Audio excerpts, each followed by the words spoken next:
Hi everyone, I'm Gia and welcome back to my channel. If you're new here, then I usually make educational study related content and also a lot of fun vlogs that are going to be upcoming. So make sure you like, share, comment and subscribe if you're interested in such stuff. So in today's video, I'm going to be talking about how a day in a life of a commerce student actually looks like, what your future options are and things like that. Now, there are quite a lot of myths and misconceptions regarding life of a commerce student. So I'm just going to break everything down for you and I hope this video will be helpful because as a commerce student, I want this stream to be more opened up towards people because we've not really studied subjects like business studies, accountancy, before coming to 11th standard. So there's a lot of things that you don't really know about the stream. So let's figure everything out. Okay, now let's start off with the most basics. The subjects that I have are English, that is a compulsory language. I have applied maths. I don't have regular maths. I have applied maths. Then I have business studies, accountancy, and economics. So these are my 5 subjects. Now, most schools 100% offer, of course, English, accountancy, business studies, and economics. But there's an option for your 5th subject. My school has a lot of diverse options. We had applied maths, information practices, that is IP, marketing, legal studies, and applied arts. So these 5 options you can choose among, like mostly law students, they prefer to either go for legal studies or take humanities. If you want to, recognize the growing importance of fields like AI in today's day, then people take IP so that, they can be technically forward or tech savvy. And applied arts, of course, if you want to do fashion designing, architecture as well.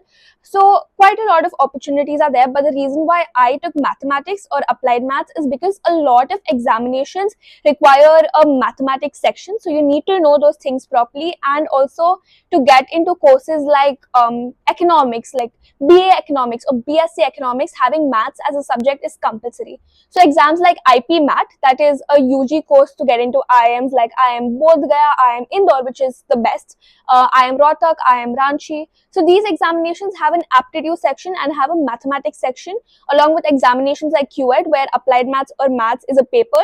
And like I mentioned, in CAT examination, once you want to do your MBA, also you need to have strong mathematics skills. So mathematics definitely widens your option.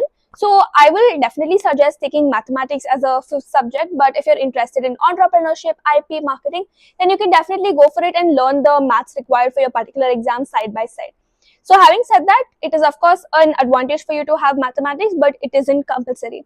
Talking more about applied maths, now applied maths has 80% same portions like normal maths, but the difference comes that we have financial mathematics as well, which is going to help us in the future, especially when we become CAs. Now applied maths is very good for people who want to do CA because the exact same mathematics section that comes in your first exam, that is CA intermediate, is your applied maths portion. So I think applied maths is a good subject to take, but even standard maths is pretty good because both are almost the same.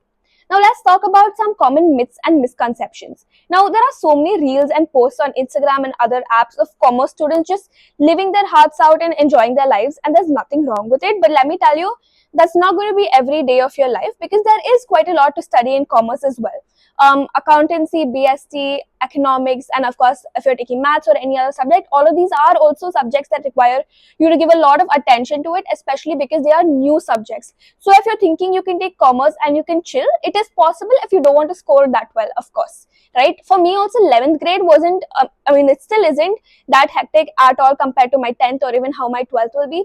I am like doing more extracurriculars in my 11th grade than focusing on my academics. For example, running this YouTube channel itself and going for a lot of MUNs, debates, and other competitions that will really help me build my CV. So yeah, you can definitely focus on building your CV if you're not doing a very competitive exam and you don't have to give that much time to your studies.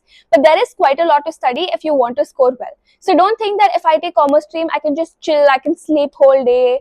I mean, you can sleep whole day, but at the cost of your marks. But of course, comparing commerce with science stream is going to be again dependent, but I would say science stream is more tougher and requires more hours of study than the commerce stream.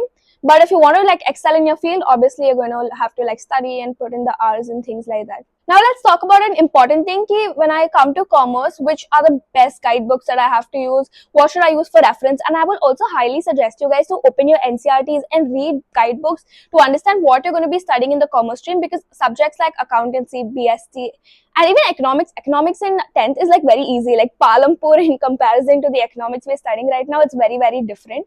So I would suggest you to go through your subjects, and the books which I'm using, a lot of my friends are also using, are these Oswal books for commerce. Now they come for everything. They come for English, you have your accountancy, business studies, economics.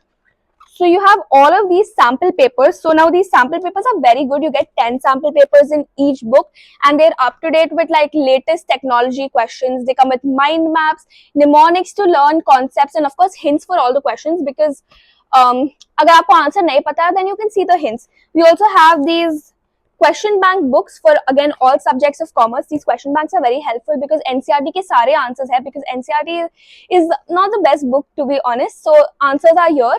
I mean, NCRT is your key, but there are a lot of concepts and answers that you might not know. So it has all answers, it has extra questions, and 11th is your base for 12th. So I will 100% recommend you guys to do like guidebooks in your 11th, and then your 12th will be much easier because your concept will be very clear and you'll have great understanding of whatever you're studying.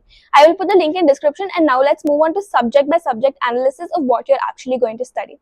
Firstly, accountancy again is a new subject, and accountancy involves a decent amount of maths also into it, and you need to have critical thinking. Now, accounts is a subject that I actually really, really like. I think it's one of my, definitely my favorite subjects in commerce, and of course, maths as well. So accountancy involves thinking of it and also knowing the concept of how to do things. So I would say if you have like a mind that, you know, keeps critically thinking about things, is good with their financials, then you should definitely opt for commerce stream.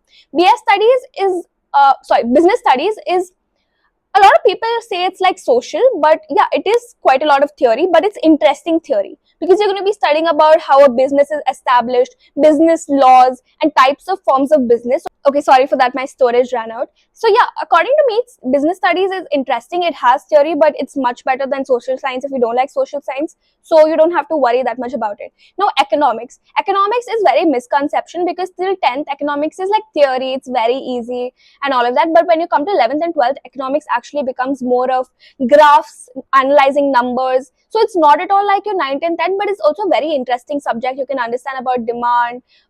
You know, you have microeconomics, macroeconomics. So yeah, I think it's again very, very interesting to study about things that are happening around us and also learning how consumer behavior works.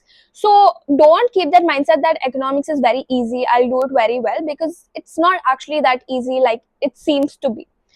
Of course, applied mathematics, I've already spoken quite a lot about it, and English is almost the same as usual, like you study till your 10th standard. Also, a lot of interesting stories, poems. So overall, I would say if you are very good at financials, want to create your own business, then definitely opt for the commerce stream, and you're making the right choice. You don't have to worry about it. Talking about future options after commerce, now of course you can do a BCom or you can do a BA economics. You can do a BBA. So there are quite a lot of diverse courses that you can opt for after being a commerce student, after which a lot of people go and do their MBA. Now, MBA is an examination that gets you into IIMs or any other institution, and you have to write an examination called CAT to get into your dream college. Apart from that, you can go into HR, you can go to colleges like XLRI, HR, Human Resources, PR, things like that. And you can also do a MCom in commerce, which is a very good course as well. Of course, CA is an option that you have. You can choose to do it with college, or you can choose to not go to college and only focus on CA.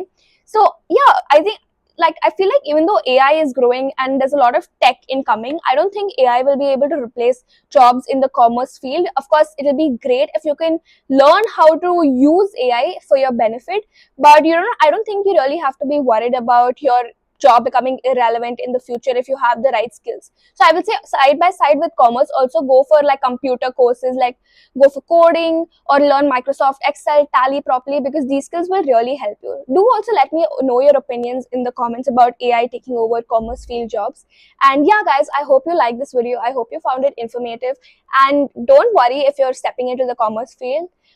Life will be good. You will definitely have like a good future if you study well, because these fields are not going to become irrelevant any soon. So all the best and choose wisely. Thank you for watching, and bye.